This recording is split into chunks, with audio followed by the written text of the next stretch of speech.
Welcome back to Be Better. We are normally doing podcasts, but today we are going to try to do some short form videos where we are going to answer a couple of questions and address things outside of our normal podcast format so that we have content throughout the week and we give you guys a shorter video, because though we got a lot of love for the long content, we have had a few people say they want shorter duration videos. So today we are going to try to knock out a couple of questions. One of the critiques that we got, the constructive criticism I asked for so that people weren't just being dicks for no reason. Right. Because there is a difference between criticism and constructive criticism. They told me that they would like you to talk more. So I'm going to do my best to not say like, fuck, or interrupt you. And I guarantee you that at least one of those is going to happen a lot. Yeah. But that's the goal. So on my TikTok last night, somebody asked me, what are my thoughts on weaponized incompetence? And I had to Google it because I hate buzz phrases. I hate them so much. All it does is gives people a new fun phrase to throw around like they're intelligent and that they know what they're talking about instead of just calling it what it is. And in my opinion, that's lying and manipulation. Laziness. But what is your thoughts on weaponized incompetence? I think it's stupid. In my mind, I saw the F word really large and I wanted to say it like neon lights, but I didn't. It's ridiculous. When you say weaponized incompetence, first off, weaponized makes me think of like World War II, Vietnam, like something that is going to cause bodily harm to another human being. And incompetence, there's a difference between incompetence and laziness. Incompetence is if you put me behind the wheel of a plane, I can't fly that plane. Right. Wow, I want to say the F word a lot. Yeah. It's because I'm angry. Like you said, I said, It's okay. I'm the one that's trying to say that. I feel like it makes me sound less intelligent than I actually am. So I would also like to not say that. My problem is I don't like long pauses. Right. So if I'm speaking, I'll use like, or the F-bomb to fill that gap. Mm-hmm. I get that. That's why I have so many long pauses in my TikToks, because I don't want to say like or But there's a difference between incompetence and laziness. Laziness is, I don't want to do that. I feel like I don't have to do that. The weaponized incompetence is just manipulated laziness. Going out of your way to do something incorrectly, that way your partner gets angry enough that they just do it themselves instead of asking you, makes me think less of you as a human being. If you are with your person, you're supposed to be a team. I take care of everything in the house. It is very rare I'll ask you for help. I feel like me asking you for help in the house is a sign of weakness. And I hate that. I know it's not. Logically, it's not weakness. It's sometimes my plate is overloaded and me asking you for help is the logical thing to do. That way I don't overstress myself. Illogically, I hate it. Me asking you to help me with something one time and you do it incorrectly on purpose. That way I just don't ask for your help in the future. Like, it hurts my heart.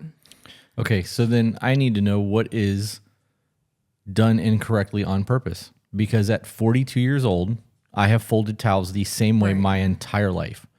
And if you came behind me after I folded towels and you said I folded the towels wrong, I would tell you, then do it yourself. Right. This is how I fold the towels. It's not wrong. The towels are folded. Yeah. Because it's not to your standard or your definition of correct doesn't mean that it's not to my standard or my definition of correct. Yeah. So it's not weaponized incompetence. It's not even that I'm doing it incorrectly. Yeah. To me, it's perfect. Right. To you, it is not. I feel like that's a different conversation. It's not, though, because this is weaponized incompetence by definition on Google. In the event that I do laundry and I throw all the clothes in the washer and I wash in cold water and dry it hot, garments are going to shrink. I know that because I've read labels. I understand how that works. Yes. But if you don't know that and you do that and you ruin a shirt, doesn't matter whose shirt it is. It could be mine. It could be yours. That shirt's ruined. It doesn't mean that I did it intentionally. It means that this is the way I do laundry. Okay, so I need you to clarify something for me here. Okay. Because in my mind, weaponized incompetence is the person who doesn't want to do said task, does it incorrectly on purpose. Right. That way they're not asked to do it again in the future. Mm-hmm. Are you telling me that there are people out there who will view somebody's lack of knowledge on something or the way that they do things as weaponized incompetence? Yes. That's how I took that entire conversation per Google. Because when it comes down to it, we are by nature fixers. Right. And if you give us a task, we are going to accomplish that task to the best of our ability every single time. It may not be to your standard. Right. And that's where if I clean something and you come behind me and re-clean and bitch at me for it, that's not incompetence. I looked around and was like, yo, this shit's clean. Right. Yo, You did the best you could. Mental high five. I'm moving on. And then I'm thinking, all right, I'm gonna get an attaboy. Like, she can pat me on the back and tell me my ass looks good or whatever. Like I'd clean the bathroom. And then you go in there and see that I missed some toothpaste on the spigot. If you complain and yell at me and freak out over me not cleaning to your standards, I'm not going to want to do that anymore. And again, I know that the conversation that people are asking us for is intentionally doing things wrong. I just don't think that there are that many people out there that are going to intentionally do something wrong because no one wants to get bitched at. Right. No one. Like, I can't imagine, I just said like, I can't imagine there being a scenario where someone goes, all right, I'm going to intentionally screw this up because I don't want to ever help her again. I know people like that. I don't. I've encountered people who behave like that. I think that your version or how you took that definitely makes like more sense on how often something like that would happen. Right. I still think that there are really shitty people out there who don't want to help their partner, and then why be with those people? Right. Why would you want to be with somebody that's not willing to give you the same effort you put in? I mean, the same could be said. Why would you want to be with someone who is going to constantly complain about the things that you do to the best of your ability? I agree. Like that, both scenarios just absolutely blows my mind. The way that you just stated it, I'm like flabbergasted. Flabbergasted? Flabbergasted. Can't even speak. A thought like that has never crossed my mind. Like when I ask you to do something, even though it's not the way that I would have done it, I'm like, oh, thank you. Like, right. You just took something off my plate that I no longer have to worry about. Wow. If you asked me to clean a bathroom, we're gonna use the same toothpaste on the spigot thing. Right. In the event that I did that and I missed the toothpaste on the spigot, and you viewed it as weaponized incompetence and started screaming at me and making a big deal out of it, you would never get the level of effort from me again in a scenario like that. Right. Because you're assuming something. Now, assuming I am a piece of shit and I am actually trying to get out of never having to do this job again, that's a different conversation. But I don't believe that people are married. I can't believe that that's a thing. Obviously it is. I know it is. But I could never imagine being that person. I live here. Right. So if I have to clean and I want the bathroom to be clean and you can't get to it, why would I want to live in filth? There's so many existential circumstances that plays into all of this that makes me believe that weaponized incompetence is like a very small fraction of people in relationships. I think the bigger picture, truly believe the bigger picture is that it's somebody doing something to their standard and it's not to the partner's standard. So in the event that that happens and you say, thanks for cleaning the bathroom, babe. It smells great in here. Oh, you even wiped the bottom of the toilet seat, whatever. I'm going to get that attaboy. I'm going to be strutting like a puppy dog, you know. Yeah. Who's a good boy? I'm a good boy. You know, I'm a happy guy. Yeah. 2 or 3 days later, you could be like, hey, I noticed when you did the bathroom the other day, there was still toothpaste on the spigot. Next time I ask you to clean a bathroom, can you just make sure you wipe that down so that I don't have to see that anymore? I'd be like, yeah, I got you. You already told me I'm a good boy. Like, I'm happy. Like, it takes me 2 seconds with that wet rag when I'm wiping the counter down. It's just overlooked. But that communication goes a long way, and it's knowing how to talk to your partner. Right. I agree. I wouldn't point out the toothpaste. I would just wipe it. Like, are you sure you wouldn't want to scream and yell and fight and tell me how incompetent I am? I could never imagine saying anything degrading to you. Like, even if we're like joking around and playing, like full blown, we're just having a good time. I couldn't even jokingly tell you that you're stupid. Yeah. I couldn't. Like, even in moments like that, if I meant it as a joke and you have like, I don't know, a trauma from that, that good time was just ruined because I jokingly said something like that to you. I could never say something serious like that.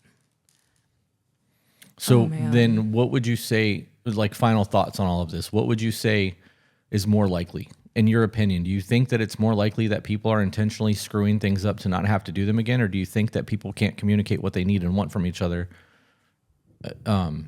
I mean, what do you think? I guess I probably shouldn't have said that because now I'm putting thoughts into your mind and I'm not trying to do that. I want your honest opinion. Right. I don't think you're putting thoughts into my mind. You are giving me a perspective I didn't even think about. Right.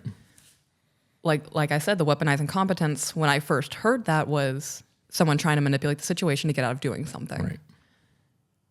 I think that your scenario is far more likely to be happening because not women specifically, but like in the examples we used, that person didn't properly communicate the standards of how they wanted the things done. Miscommunications, I think, are the root of all arguments that are had. Oh, absolutely. A lot of things could be avoided. Like, the whole thing is just ridiculous to me. It's all avoidable. There's too much hate in the world. Hate should not be in a relationship. No, I agree. Anger should not be in your relationship. If something is done improperly and you think that that person is doing it on purpose to piss you off, that's a problem. It's a problem that you think so low of your partner, and it's a problem that you think that it's a possibility in the relationship. Right. Yeah, I don't know. I'm actually kind of getting angry about it. Okay. So then I guess I'm going to do another final thought because this is going to tie into something else that I was going to talk about, but I don't want to rehash all of this again. Right. I got a comment on the woman who makes the satire videos, and I almost dropped the F-bomb. Those satire videos where it shows how horrible people's lives are and like how horrible people get treated really, really trigger me. I know. And this video was a woman cleaning saying that her husband plays the Nintendo Switch all day and their kids at 2 and 4 years old have ever been alone with their husband once. And she's like, so today without notice, I left. And she got in her car and left and it showed him running. And obviously it was scripted. Right. And when I first saw it, it triggered me hard. I walked outside and like almost cried. I was super upset. Which I guess says a lot about who I am as a person that I almost cried over a TikTok. But it infuriates me to no end when I see fathers not fathering. Helping with your kids is not raising your kids. So I guess there's trauma there on my end or whatever. Right. So I got upset by it. And I made the video. And in the video, somebody said, every time a woman cleans, we just have to go behind the man and redo it anyways. So what's the point in asking? I'm going to correct you. You said every time a woman cleans, a man has to go behind. I'm sorry. Every time a man cleans, a woman has to go behind and redo the job. So why even bother asking him? That falls back into that same category. I don't want to ever disappoint you. Right. So if I am asked to clean and I do it, I am doing it to the best of my ability. The last thing I want is to have a bad day because you think that I'm not doing something that you've asked me to do. Like this morning, you asked me to put water in the fridge. Yeah. And I made a TikTok and you came home and I started to make my protein shake and I realized there was no water in the fridge and I felt like the biggest asshole on the planet because I didn't put water back in the fridge. Is it really that big of a deal? No. Did I have a protein shake with warm water? Yes. That's my fault. But I didn't get one. I tried to make that work. Yeah. We could have used milk. We could have used whatever. Ice. I tried to give options. Right. And the fact that you didn't get a protein shake upset me. Like I feel genuinely bad over that because I normally get up the moment you ask me to do something and take care of it so that that doesn't happen because I know me. I know that if I go, I'll do it in 5 minutes, it's not getting done. 5 minutes later, I've had 900 other thoughts. Like I had to do the Patreon thing today. I had to check on orders that have been made. I had to check on credit cards. I spent the 45 minutes that you were gone. I made a TikTok that took me 10 minutes. And the rest of that was all done on work-related stuff, all on the couch. Like it's not that like I'm lazy and don't want to put water in the fridge. I genuinely forgot. Yeah. Is that weaponized incompetence? No, it's you're doing things. Bet you're gonna put water in the fridge from now on, won't you? No, I'm just kidding. I bet that feeling of you not being able to accommodate me and get me my shake in the morning is going to make sure you don't do that again. Don't do that. Right? You win. You win. No, but really, I'm not upset. I'm not. Like, I did have a moment, I was like, damn, like, I'm not going to be able to taste that spiced hot white chocolate, whatever protein. From Axe and Sledge. We're not sponsored by them, but damn not it. Yet. Damn it. That Elf-inspired protein, when we bought those first 2 jugs, I bought 7 more of each flavor. That closet is so full of that stuff. And even though I gave Sean a jug of each, I hope that he brings those flavors in indefinitely. Anyways, He better. do you want to stop this podcast and start another one so that we can just do multiple videos? Yeah. Okay. All right, guys. So that's our weaponized incompetence video. Hopefully she got to speak a lot and I got to sit back. I don't think I cussed. I said some words, but I didn't say the F word. I know that I said like a few times, Yeah. and I'm trying to catch myself doing it. But so that's that. We'll have another video coming up later today or tomorrow, depending on how many questions we have. There might be multiple, and then our podcast will be live on Sunday. Yep. Yep. Blows my mind. People want to hear me talk. Me and my autistic brain. It's so hard for me to formulate thoughts. I feel like I'm just spewing nonsense into the universe, but They like it. that's crazy. All right, guys. We'll see you next time.